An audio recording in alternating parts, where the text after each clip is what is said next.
Hello and welcome to Justice. I'm Judge Jeanine Pirro. Thanks for being with us tonight. Donald Trump will be joining me in a moment, but first, my opening statement. Do we really need to go through this again? The Republican establishment, desperate to stop Trump and Cruz, still working to nullify our vote. If ever there were a time to not take away our vote, it's now, at a time when more people than ever are invested and voting. You want to keep your status quo, the one where one hand washes the other and we pay for the soap.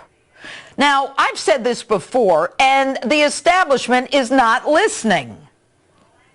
The lobbyists keep their offices on K Street. The pharmaceutical companies keep paying them.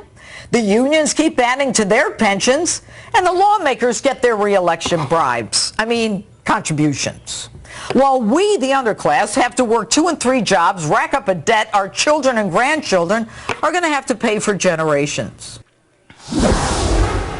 This week, party heavies Reince Priebus and Karl Rove not directly answering questions and essentially admit they intend to both disrespect us and nullify our vote. Rove saying this.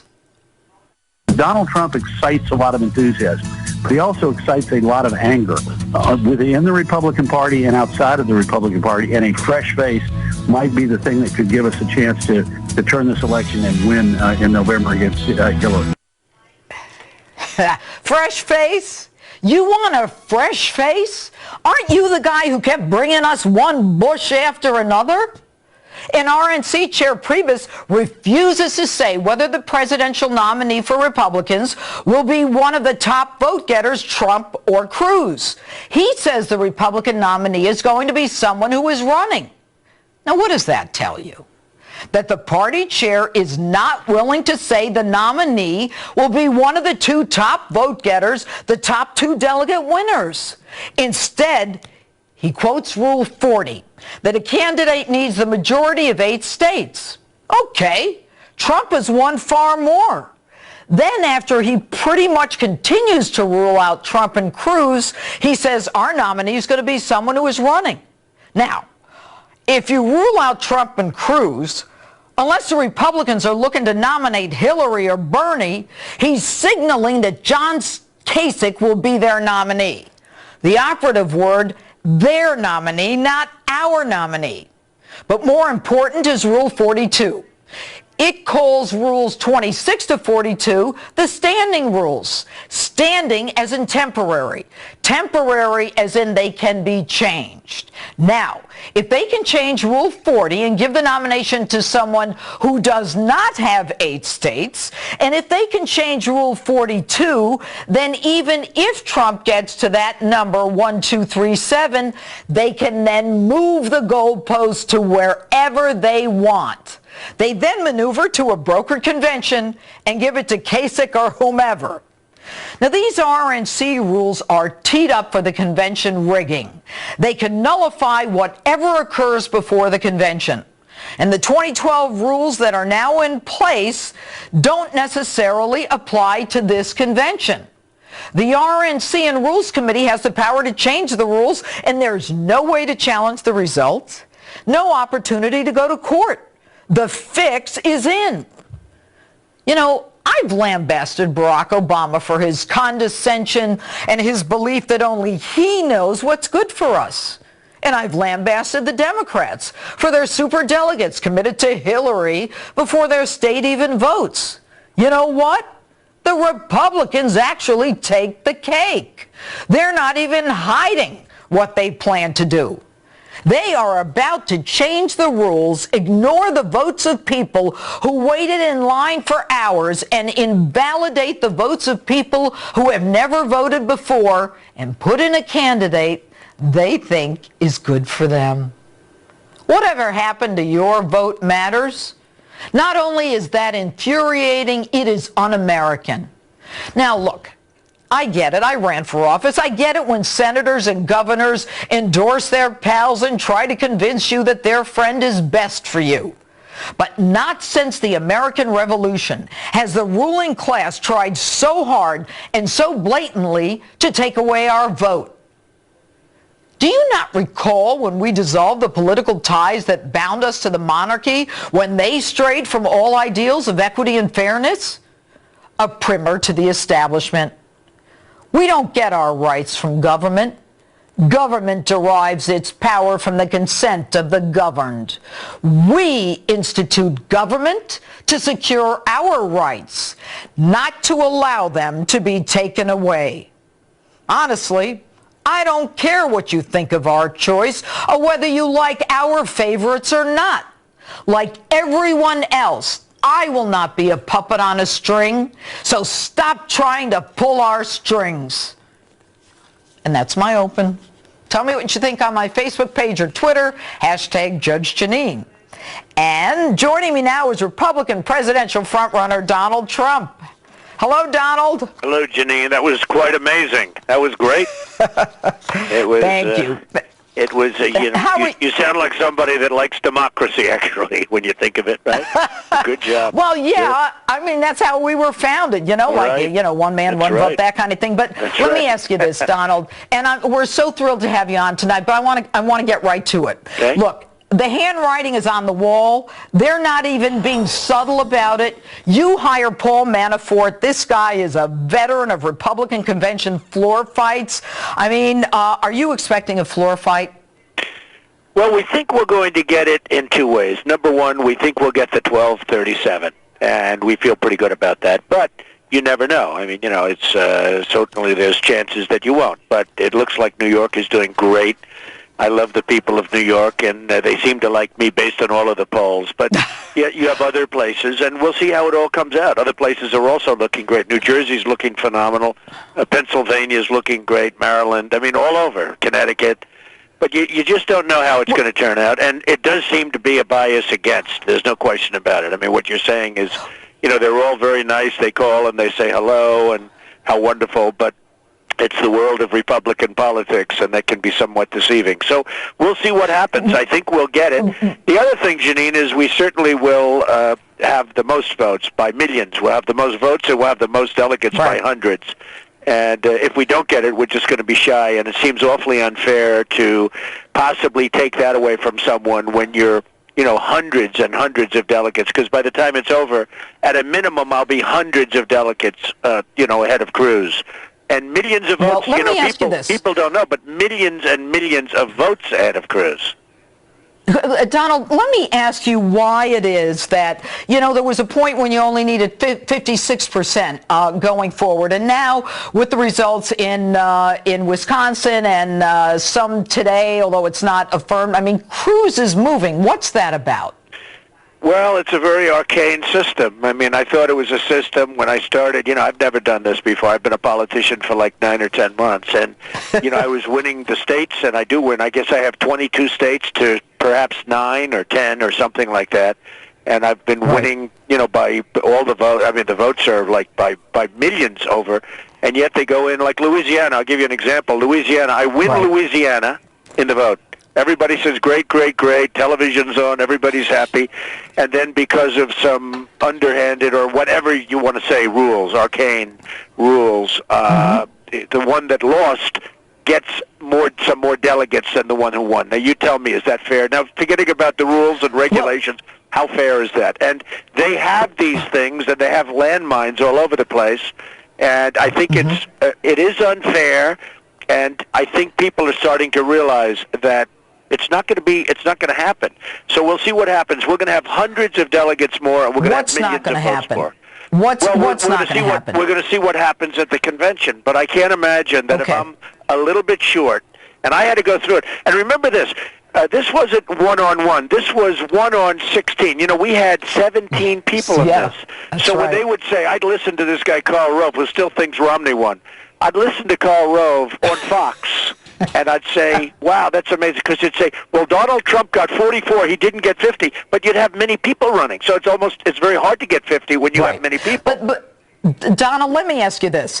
If the convention doesn't go the way you expect it to be, and if they change the rules, and by the way, the rules can change the week before the convention when the committee meets, and they can change it. There's no appeal. There's no vehicle to challenge it. Do you then run as a third-party candidate? Well, I have to see what happens, and I have to see what happens in terms of the people that I have that are so loyal, that tired of being ripped off. Right. You know, they've gone 17 years without an effective pay raise. And these are hard-working, incredible people. And they've got, you know, in Bethpage I had 20,000 people. They reported it as 10,000, but, you know, as usual, they always report it low. We had probably had 21,000 people. Thousands, unfortunately, were unable to get into this massive hangar, this massive, this massive building. And, I mean, thousands weren't able to get in. And, you know, those are people that want to be heard. Those are people that haven't been heard. They've been disenfranchised, Jeanine. And, you know, when you look, these people work hard, and they're getting hit from every angle. Their taxes are going up. The debt is going up in the country. We only make bad trade deals. We only make deals where jobs leave, money leaves, factories close. We never make a good trade deal. We're going to only make good trade deals if I get in. And I will tell you, it's going to be a whole different thing. And you know, this week, President Obama gets in the fray, and he says your idea about, immigration and the remittance of money to Mexico is half-baked. Why is the president gunning for you? Well, I was surprised to see that, but I guess he feels he has to. They all are, because they don't want to run against me. Let me tell you, Hillary, the last person Hillary wants to run against is me. And it was interesting because the polls of Ronald Reagan when he was running against Jimmy Carter, the polls were so bad, much worse than my polls. And my polls, some of them are good. Some of the Fox polls, I beat Hillary Clinton. But I haven't started on her yet. The one person she doesn't want to run against is me, and that's why she's constantly bringing me up. She's not bringing up Cruz. She brings me up. So it's sort of an interesting phenomenon that's taking place. And I think once we get started, you know, the only time I really mentioned her was about 2 months ago, and that was a bad week for her. That was a very bad week. Yes, it was. So yes, it was. Now, so you think the president is carrying Hillary's water?